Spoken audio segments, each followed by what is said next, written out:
हमारे विभिन्न ज्ञानवर्धक कार्यक्रम देखने के लिए आप हमें अभी सब्सक्राइब करें, बेल आइकन को प्रेस करें ताकि आप देख सकें हमारा कार्यक्रम सबसे पहले। और अधिक जानकारी के लिए फेसबुक पेज को लाइक करना न भूलें। जय मां इंद्राक्षी। इंद्राक्षी धाम में दर्शकों आप सभी का हम हार्दिक स्वागत करते हैं। आज के दिन जिन जातकों का जन्म दिवस है, मैरिज एनिवर्सरी है, उन सभी को हमारी तरफ से बहुत बहुत शुभकामनाएं। आज का पंचांग 18 मई सन 2020, दिन सोमवार, कृष्ण पक्ष, ज्येष्ठ मास, संवत 2077, तिथि एकादशी, नक्षत्र उत्तरा भाद्रपद, राहु काल 7:30 से 9, दिशा शूल पूर्व दिशा। हल्दी के ऊपर आपसे बात करने का आज मन है। हल्दी एक आयुर्वेदिक औषधि भी है। हल्दी हमारे व्यंजन में स्वादिष्टता लाती है, ये भी सबको मालूम है। हल्दी की तारीफ आयुर्वेद में भरी पड़ी है। हल्दी के गुण किसी से नहीं छिपे हैं। अनेकों प्रकार की आयुर्वेदिक औषधियाँ हल्दी से बनती हैं या उसमें हल्दी डाली जाती है।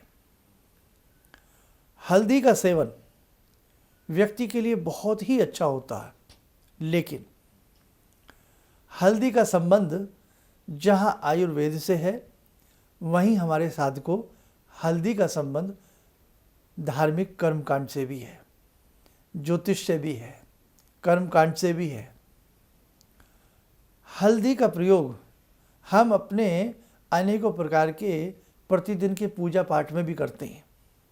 कहीं हल्दी के चावल रंगकर भगवान को चढ़ाते हैं, तो कहीं वर वधू के समय में हल्दी के छापे दिए जाते हैं।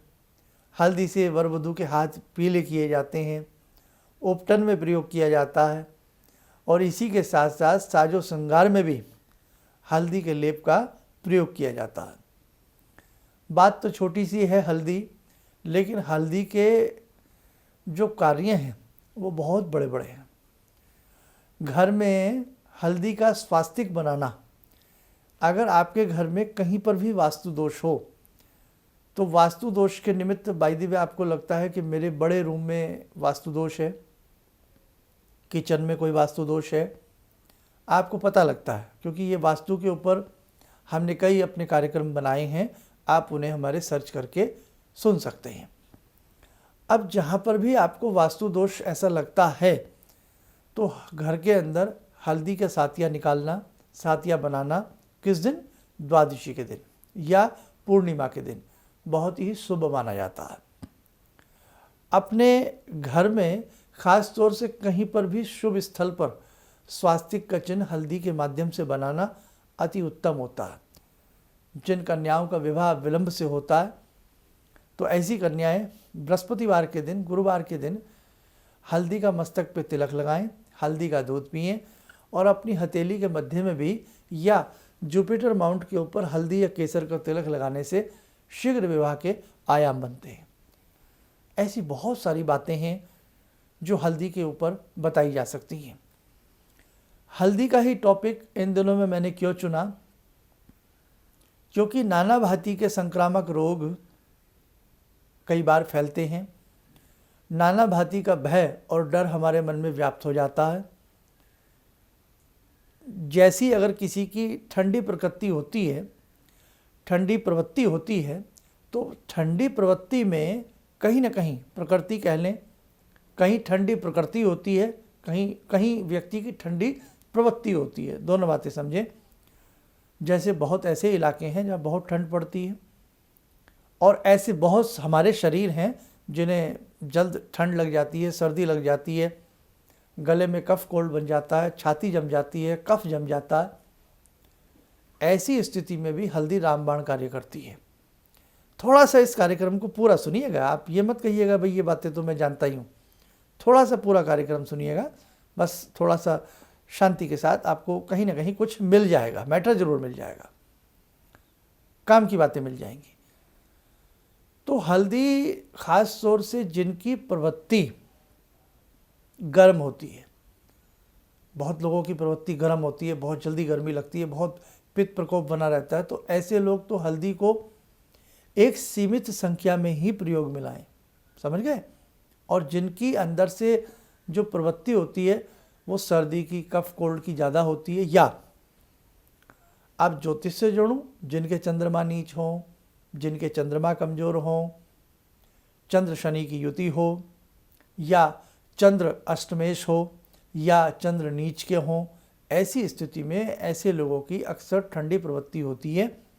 उन्हें खांसी, नज़ला, जुखाम, इस प्रकार की चीज़ें जल्दी बनती हैं। तो ऐसे लोगों के लिए हल्दी पैनासिया है, रामबाण है। वैसे तो रामबाण सबके लिए है। कई बार सूखी खांसी हो जाती है, कुकर खांसी हो जाती है, हल्दी की जो गांठें आती हैं उन्हें अच्छे से तवे पर भून लिया जाए या किसी माध्यम से भून लिया जाए और उन गांठों का मिश्रण बना लिया जाए। करीब करीब 3 रत्ती की मात्रा, ध्यान रखें 3 रत्ती की मात्रा कह लें या 3 ग्राम कह लें आप, 3 ग्राम बहुत कम होता है।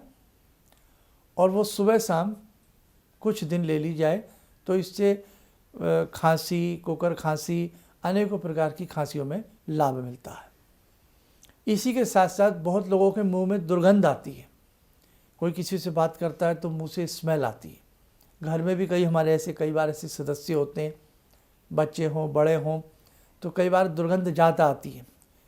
ऐसी स्थिति में भी हल्दी का प्रयोग रामबाण रहता है। कैसे?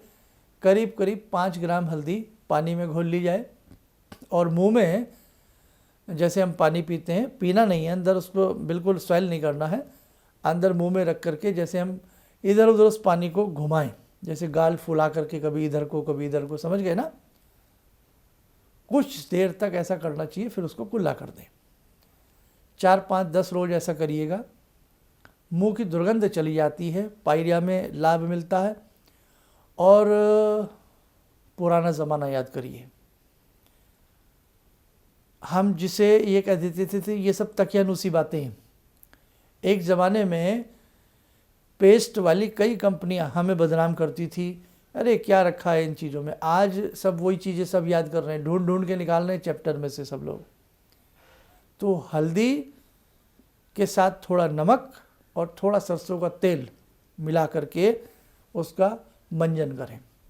दांतों पर मलने से मसूड़ों की ग्रिप जो होती है मजबूत बनती है, पायरिया धीरे धीरे गायब होता है और दांत चमकदार होते हैं। अब कंडीशन अप्लाई, हल्दी घर की होनी चाहिए। आप हल्दी को ले आएँ बाज़ार से, अच्छे से धूप में सुखा करके अच्छा से उसको तैयार कर लें। कच्ची हल्दी नहीं, बाज़ार से पकी हुई हल्दी लानी है, छोटे छोटे पीसेस करके उसको मिक्सी कर लें, वो हल्दी घर की अच्छी होती है।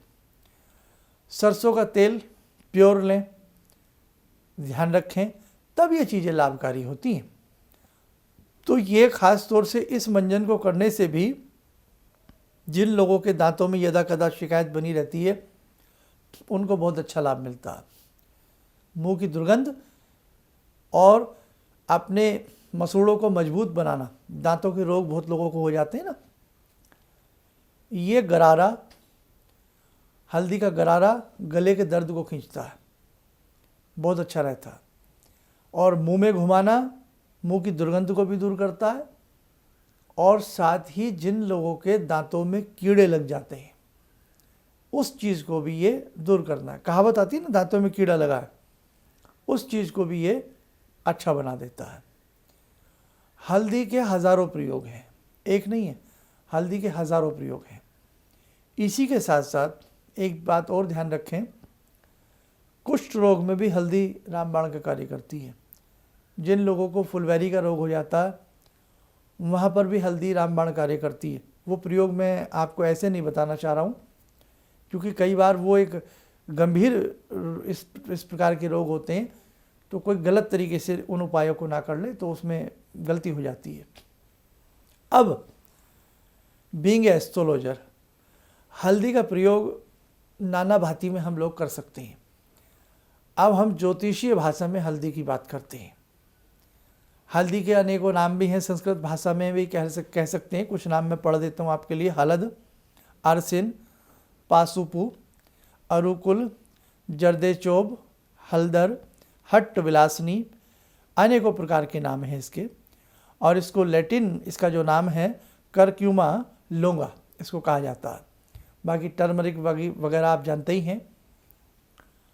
हल्दी का ज्योतिषीय हम संबंध बताते हैं आपको। बृहस्पति यदि आपके किसी भी भाव में बहुत कमज़ोर हों तो आप हल्दी का प्रयोग ज़रूर करें। ख़ास तौर से बृहस्पतिवार के दिन अपने दूध में हल्की हल्दी लें। बृहस्पति का उपाय भी हो जाता है और आपके लिए ये मुफीद भी है। और ख़ास तौर से जैसे भाई बड़ा आज के उसमें भय व्याप्त है कि भाई छाती जम गई, कफ जम गया, आपका गला रुंध गया, तो कहीं आपको कोरोना तो नहीं, कहीं आपको ऐसा तो नहीं। उस स्थिति में जो मेडिकल ट्रीटमेंट है, मेडिकल चेकअप वगैरह जो है वो भी आप अपना कराइए। और उससे पहले आप 1-2 रोज़ ये भी करके देख सकते हैं, गरम गरम दूध, घर की प्योर हल्दी हो, आधा चम्मच हल्दी की फंकी मारें। लेकिन ये कार्य कब करना है? लास्ट में रात को जब हमें सोना है। आधा चम्मच हल्दी की फंकी मारें और ऊपर से गर्म गर्म दूध पी लें, सो जाएं। पसीना लेने का प्रयास करें, 2-4 दिन करके देखें। क्योंकि कई बार देखो ये सब आम लक्षण हैं, आम रोग होते हैं, सर्दी गर्मी व्यक्ति को लगती रहती है, आज से नहीं है, पहले से ही लगती रहती है। अब इसमें यह भी भय व्याप्त हुआ क्योंकि ये उन रोगों पर हावी हुआ कि जो रोग व्यक्ति को पहले से ही आम उस प्रकार के होते रहते हैं। तो इसलिए भी आज मेरा मन हुआ कि हम हल्दी पे बात करें। छोटे बच्चे की चेस्ट जम रही है, कुछ जम रही है, तो उसे भी किसी रूप में थोड़ा बहुत हल्दी का दूध दिया जा सकता है। ठीक है। बाकी आप अपने जो मेडिकल ट्रीटमेंट हैं किसी भी बीमारी के, चाहे वो कोरोना से संबंधित है, कुछ भी है, देखो भाई वो अपना समय समय पे जो भी आपका ट्रीटमेंट है वो आप अपना लेते रहिए। लेकिन ये तो मैंने आपको एक हेल्प के रूप में घरेलू बात बताई है। तो हम बात कर रहे थे गुरु की। जुपिटर के कमज़ोर होने से हल्दी का सेवन बढ़ा देना चाहिए, ख़ास तौर से गुरुवार के दिन। अब बढ़ाना कैसे चाहिए? हल्दी का तिलक, जुपिटर पे हल्दी का तिलक, सूर्य नारायण को हल्दी वाला जल, आसपास केले का पौधा हो किसी मंदिर में कहीं, तो हल्दी वाला जल उनको अर्पण करना चाहिए। और जब घर में आप दीप बत्ती करते हैं तो जो दीप आप जलाते हैं उसकी ऊपर से लो जो है, बत्ती जो होती है, फ्लेम, जलाने से पहले उस पर हल्का सा हल्दी लगा दें। जब हल्का सा सूख जाए फिर उसको प्रज्वलित करें। भगवान विष्णु के मंत्र का जाप करें, चाहे किसी भी विष्णु के बीजात्मक मंत्र का जाप करें। बताते रहता हूँ, अक्सर आपको याद होंगे, बहुत ही अच्छा आपको लाभ मिलेगा। जिन वर वधू के विवाह में बहुत विलंब होता है तो हल्दी का पानी घोल लें और अनार की कलम से 11 बृहस्पतिवार ओम श्री गुरुवे नमः लिखें। और बाद में ये लिखा हुआ 11 बृहस्पतिवार जब कंप्लीट हो जाए तो ये लिखा हुआ किसी चलते हुए शुद्ध पानी में आप उसे प्रवाह कर दें। या किसी भी केले के पेड़ की जड़ के आसपास बहुत छोटी छोटी पर्ची बनाएं, बहुत बड़ा बड़ा ना लिखें, वहाँ उसको नमस्कार करके रखाएं। इससे भी मुराद पूर्ण होती है। बृहस्पतिवार के दिन हल्दी के घोल से तुलसी माता के 108 नाम लिखने से या लक्ष्मी का बीजात्मक मंत्र केवल श्रीम श्रीम लिखने से घर में सिद्धि रिद्धि का वास होता है। कैसे? भोजपत्र के ऊपर भोजपत्र ले लिया और हल्दी से श्रीम श्रीम लिख करके लिखा और 5 माला का श्रीम का मंत्र जप किया। किस दिन? बृहस्पतिवार के दिन। तुलसी पे दीप जलाया। जो लिखना केवल एक ही बृहस्पतिवार है, शुक्ल पक्ष में गुरुवार के दिन या पूर्णिमा के दिन लिखा हुआ वो भोजपत्र शुद्ध स्थल पे कहीं भी रख दें, या पूजा स्थल में रख लें, या छोटा सा कोई छोटे से पे लिखें, उसे फ्रेम करा के घर में रख लें। बहुत बढ़िया आशातीत लाभ मिलेगा। घर में पूर्णिमा में या द्वितीया में आप ऐसे ही जो मैंने बताया था सातिया हल्दी का जरूर बनाएं, इससे भी आपके घर में अच्छा शुभ लाभ मिलेगा।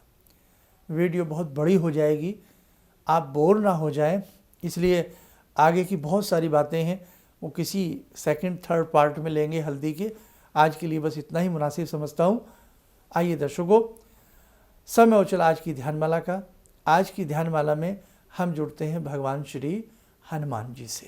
ॐ अतुलितबलधामं हेमशैलावदेयं धनुजवनकृशानु ज्ञानिनामग्रगण्यं सकलगुणनिधानं वानराणामधीशं रघुपतिप्रियभक्तं वातजातं नमामि।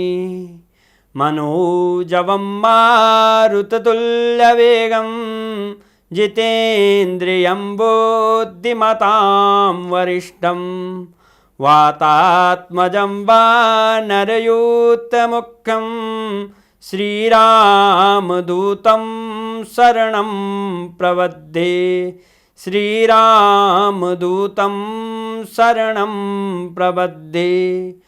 रामाय रामभद्राय रामचन्द्राय वेदसे श्रीरघुनाथनाथाय सीताया पतये नमः। श्री हनुमंताय नमः। ध्यान करें, कवच बना लें, हनुमान जी का आशीर्वाद हम सबके ऊपर बरस रहा है।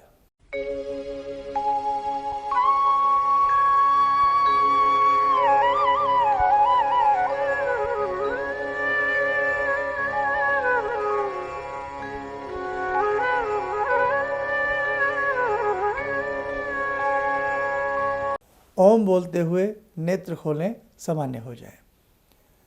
दर्शकों, एक आवश्यक सूचना, बहुत लोगों के रुद्राक्ष मिल चुके हैं। लॉकडाउन की स्थिति बढ़ चुकी है, 31 मई तक जा चुकी है। थोड़ा नॉर्मल होने दीजिएगा, इसलिए सबकी डाक के द्वारा जो जो बचे गए हैं सबके हम ज़रूर भेजेंगे। आपका प्रसाद हमारे पास रखा हुआ है। जिन लोगों की जन्म पत्रिकाएँ, अब ये मैसेज भाई रोज़ देना पड़ता है क्योंकि कई बार सभी हमारे साधक दर्शक रोज़ कार्यक्रम नहीं देखते, तो जितने भी जन्म पत्रियाँ हमारे यहाँ बनने के लिए आई हुई हैं, तो देखो लॉकडाउन की स्थिति सामान्य होने तक हम नहीं भेज पा रहे हैं। क्यों? डाक इधर उधर ना हो जाए, आपको कोई दिक्कत ना हो जाए, है ना। कई बार आजकल तो मैंने देखा है कुछ लोग डाक ले भी नहीं रहे, सबको मन में एक अजीब सा भय बना हुआ। सबसे बड़ी बात है कि भाई आपकी चीज़ इधर उधर ना हो जाए, इसलिए लॉकडाउन की स्थिति जैसे ही सामान्य होती है तो सभी की जन्म पत्रियाँ हम भेजना प्रारंभ करेंगे। हाँ, जन्म पत्री के मसले पर कुछ लोगों से बात नहीं हुई है, जिनकी दक्षिणा जमा है, जन्म पत्रियाँ बन भी चुकी हैं, लेकिन उनसे हम बात नहीं कर पाए हैं। तो धीरे धीरे करके हम सबसे संपर्क साध रहे हैं, सबसे बातें हो रही हैं। कॉल अपॉइंटमेंट वाले जितने भी हमसे लोग जो भी कॉल अपॉइंटमेंट लेते हैं, सभी के जवाब हम लोग भेजने का प्रयास करते हैं। कहीं भी किसी प्रकार की कोई यदि किसी को असुविधा होती है तो उसके लिए वो हमारे जो नंबर होते हैं, तकरीबन जो भी नंबर हमने स्क्रीन पर दिए हुए हैं, वो करीब करीब दिन में 12 बजे के बाद आप कॉल लगा लिया करें, क्योंकि इस समय स्टाफ सब छुट्टी पर है, अपने अपने घर से ही सब लोग वर्क कर रहे हैं। कर लिया करें। सब सुरक्षित रहें, स्वस्थ रहें, इन्हीं कामनाओं के साथ नमस्कार। हम लोग आपका प्रोग्राम शुरू ही किया था, अभी देखना, क्योंकि हम लोग बाहर से अभी साहिबाबाद ट्रांसफ़र हुए हैं, तो उसके बाद ऐसे ही एक दिन बैठी हुई थी, मेरी बेटी भी बैठी हुई थी।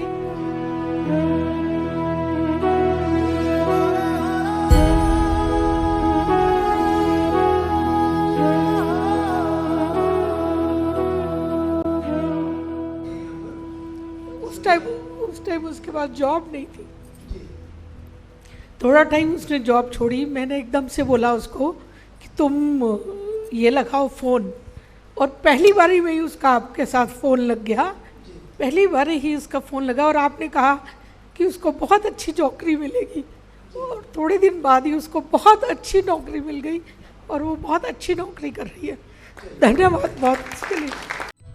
किसी भी समस्या के समाधान के लिए मिले प्रसिद्ध हस्तरेखा एवं वास्तु विशेषज्ञ प्रोफेसर धर्मेंद्र शर्मा जी से। नोट: शिविर में भाग लेने हेतु एवं व्यक्तिगत रूप से मिलने के लिए कॉल करने का समय सुबह 10 बजे से शाम 6 बजे तक। हमारे विभिन्न ज्ञानवर्धक कार्यक्रम देखने के लिए आप हमें अभी सब्सक्राइब करें, बेल आइकन को प्रेस करें ताकि आप देख सकें हमारा कार्यक्रम सबसे पहले। और अधिक जानकारी के लिए फेसबुक पेज को लाइक करना न भूलें।